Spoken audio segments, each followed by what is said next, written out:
Welcome, disciples, to Everyday Hope. Your daily inspiration from the Word of God. And you're probably surprised that we still remember our intro, because it's been 2 weeks.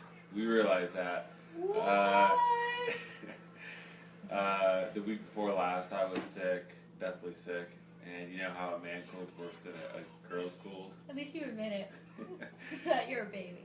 I am. But I was sick. I had strep throat, and then we passed it on to our kids. And so it was like a week and a half of being sick. Just everybody's passing it to each other. And then it was just catching everything up and prioritizing the church first over Everyday Hope. So I do apologize for that. But the best part is, you guys can't be angry, because we're picking up where we left off with the 7 deadly sins. And today we're focusing on anger, so woosah, calm. But it's really important that we look at anger, and we look at all kinds of anger. I would put anger into 2 categories. I feel like you have built up anger, resentment, that kind of feeling, and then you have like surface anger, like being stuck in traffic. So like deep relationship problems, way you grew up, your parents, how you felt life's treating you. You feel like God's not giving you what you want, and then you have, I stubbed my toe, I'm stuck in traffic, things like that. And I feel like that's how I would divide anger up. But both are very quick to lead to sin. In fact, I have a couple of verses to pull up. The first is in Ephesians. She found My Little Pony on TV. Let me pull it up here. He says they're very, very best friends. Is that how it goes? Yeah. So say it again while you twirl your hair some more.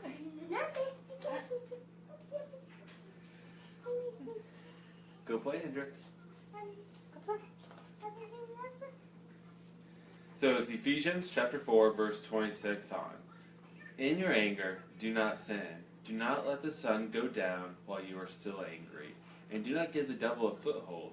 Anyone who has been stealing must steal no longer, but must work, doing something useful with their own hands, and they may have something to share with those in need. Do not let any unwholesome talk come out of your mouths, but only what is helpful for building others up according to their needs, that it may benefit those who listen. And do not grieve the Holy Spirit, with whom you are sealed for the day of redemption. Get rid of all bitterness, rage, and anger, brawling and slander, along with every form of malice. I think malice is a good way to define anger as well. But that's straight from the Word of God. And he says, in your anger, do not sin. And we don't want to let ourselves fall prey to bad thoughts of others, or to not guard our language, especially, and say hurtful things to other people, or have hurtful actions towards others, and lash out in our anger. And it says, do not let the devil have a foothold, as in don't give him the chance to let you sin. And festering in your anger will do just that and give him a way into your life. So if you have unresolved anger, resolve it. And that's what God says. Do not let the sun go down while you are still angry. I don't think he's exactly saying, if you're upset about something, don't ever fall asleep. Yeah, and that's my favorite, one of my favorite VeggieTale episodes is that they're angry at each other and they're told this verse. And so they literally just stay up all night long arguing and mad at each other, and then it's explained to them what it means. My mom got us a card once too. I don't remember if it was my birthday or what it was for, but it just had a couple, and they were sitting there, and you had the 5 o'clock shadow. Their eyes are red and bloodshot in the pajamas, and you just see the wife say, "Well, the sun's up. Can we go to bed now?" But that's not exactly what it's saying. It's saying that you don't want to let that anger fester into something more, into that malice, or to hold on to it and let it eat away at your life, because that's not what God has for you, and that's giving the devil a foothold. In fact, a great quote I found on that subject says this: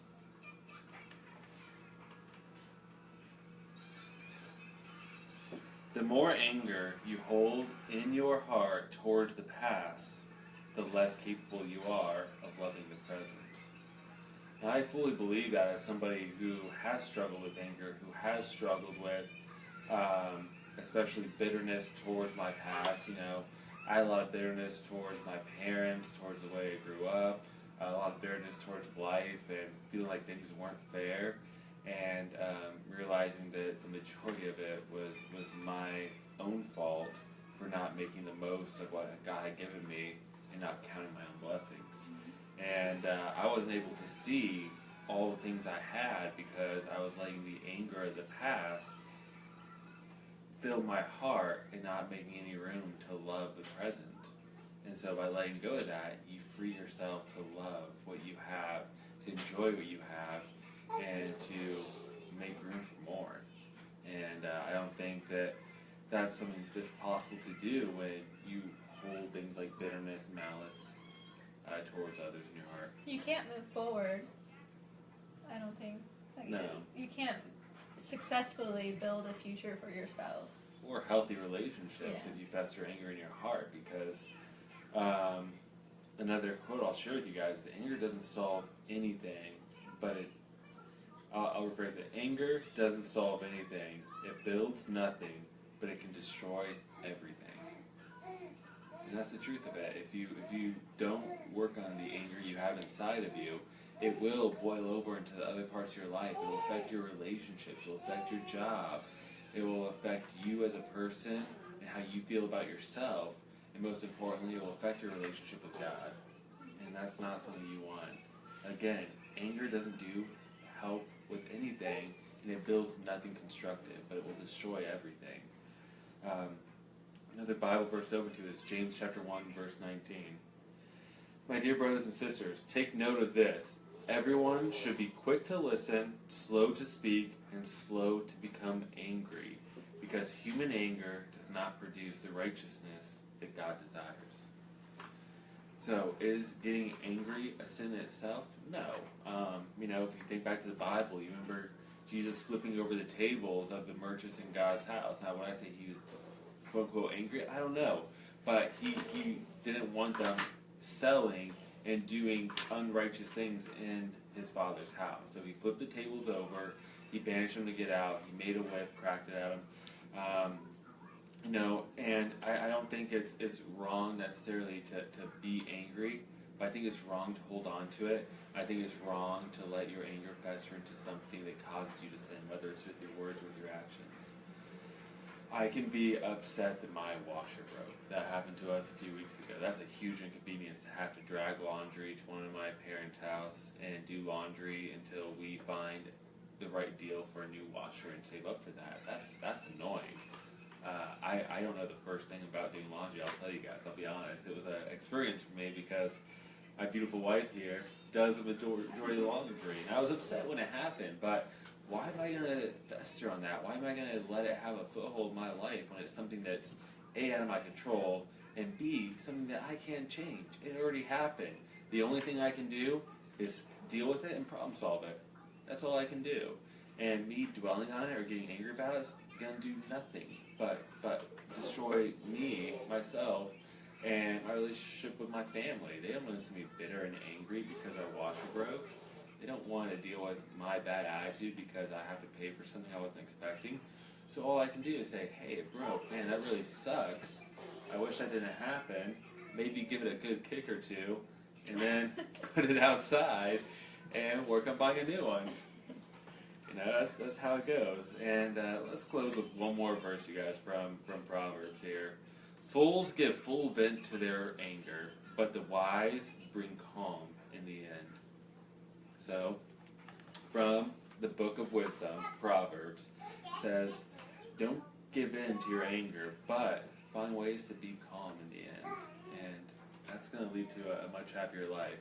So, again, it's not wrong to be angry, but let's control our anger. It's one of those verses you can write down on a sticky and put in your mirror. Yeah. And think about, memorize it. It's literally, a whole 6-7 words. Just memorize it and repeat it to yourself when you're angry. As far as tips go, and so we give our kids. So my son Jude, he's a lot like me. He doesn't like losing, and he doesn't like losing at video games. And video games is hard I remember when I was a kid, because you can't vent that frustration at a computer, or you can't blame yourself, of course. That doesn't work. So I told him, I was like, scream into one of the pillows if you need to, let out a good yell. If you take a walk if you can't calm yourself down. A good walk calms everybody down. Count backwards from 10, as stupid as it sounds. You've all heard that. But it really does help, To act in that moment of anger is what you'll regret. To give yourself a few moments even to calm down will change everything. So hold on to that. Do whatever it takes to give yourself those few calming moments to not build up that rage. And what we always talk about, which I feel is the most helpful, have somebody there to hold you accountable. A mentor is best. That's what we focus on this week. If you can find somebody in your life, or if you can ask people in your lives to point you in the direction of somebody who is spiritually mature, and they can mentor you. And I can promise you, if you have somebody to reach out that's spiritually mature when you're angry, sad, bitter, or question about God, that's really going to help you in your walk with any of the 7 deadly sins. Having somebody to vent to, talk to, and to point you on the right path, the path that the Spirit is leading you down. So, thanks for joining us as always, guys. I'm sorry that we're way, way behind these last 2 weeks. You can count on that we'll be here as most days as possible. Feels good to be back. It does feel good to be back. We have a lot going on in our lives lately, but we're here for you guys, and we're going to do episodes as often as possible. So every day you can count on us being here. If we won't be here, we'll give you an announcement on Facebook beforehand. Again, last 2 weeks were crazy, so I apologize for that. But as always, never lose hope. You don't know what tomorrow may bring. See you guys tomorrow for game day. Game day.